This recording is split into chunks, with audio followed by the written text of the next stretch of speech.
Anak-anak muda pada zaman sekarang ini belum lagi matang untuk nak berfikir soal dan juga mencerna soal ideologi.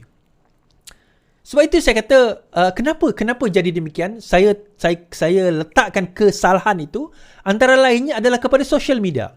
Kita kena faham, internet mula boost tahun bila tuan-tuan? Mula keluar. Saya ingat saya 1995, 1997 macam tu. Itu internet mula ada yang tuan-tuan pada waktu itu. Kemudian high speed social media tahun 2008. 2008 lebih kurang 2008.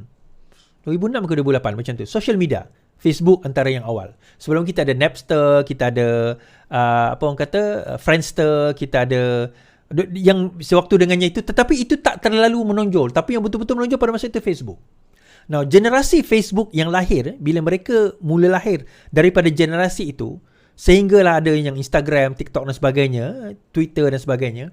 Generasi itu adalah sekarang ini, kalau dia lahir pada 2006, katakanlah 2005, mereka sekarang ini hampir mencapai umur 18 tahun.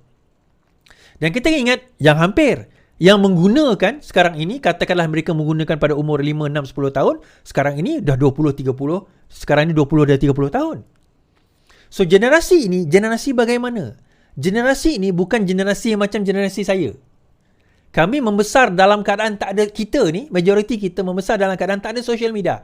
So, kita belajar daripada mana, tuan-tuan? Kita belajar daripada sekeliling kita.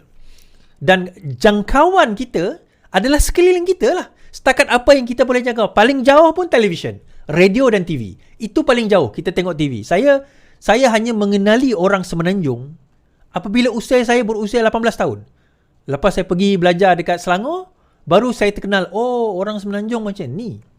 Sebelum itu interaksi saya dengan orang Semenanjung hanya di dalam televisyen. In fact, to be honest, saya tak pernah kenal orang India sehingga saya sampai Selangor.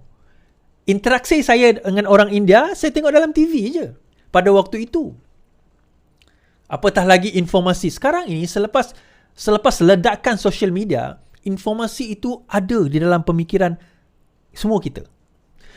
Now, apa implikasi dengan muda tadi, tuan-tuan? Bila informasi terlalu banyak, kita menjadi keliru. Kita nak fokus kematangan pemikiran kita ini ke atas apa? So, kita jadi generasi yang terlalu banyak data, tapi kita tak fokus kepada data apa untuk kita nak guna bagi membentuk jati diri dan sahsiah kita. And this is what happening kepada generasi-generasi muda. So, apa yang berlaku? Jadi, bila ada golongan tua datang kepada mereka membawa satu ideologi dan mengatakan inilah ideologi yang sebenar, mereka mudah percaya. Inilah golongan-golongan PAS.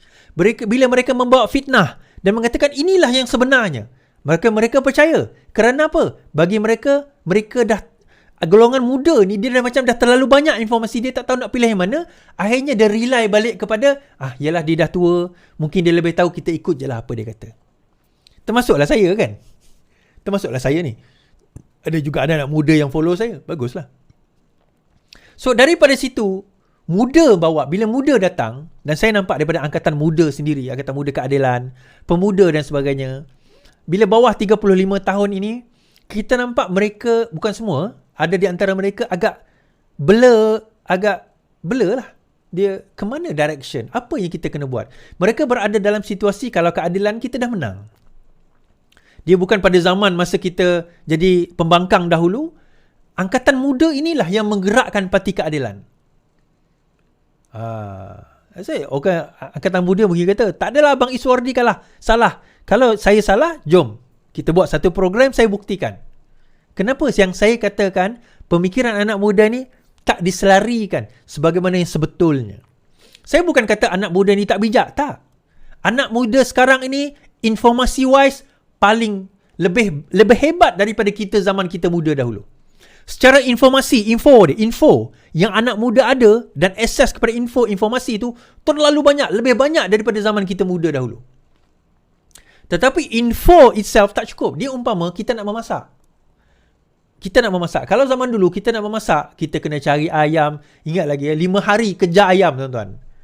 5 hari kejar ayam, kita kena ambil serai, kita kena ambil cili dekat belakang, limau kena petik, kena masuk hutan, ambil paku pakai saya dengan mak saya dahulu kan. Ingat lagi masa kecil-kecil. Okay. Sekarang ini nak masak. Sekarang ini bahan-bahan semua dah ada atas meja, malah berlebih-lebihan. Isunya dulu bahan kita kurang, tapi kita tahu apa nak masak apa. Sekarang ini bahan terlalu banyak sampai dia orang tak tahu nak masak apa. Tu analogi saya. Informasi terlalu banyak sampai tak tahu dia nak fikir apa. So bila ada seseorang yang datang dengan kepalsuan dan sebagainya, memandu mereka percaya kepada perkara tersebut. Oh, dia kata betul lah ni. Takkanlah Tok Lebay nak menipu.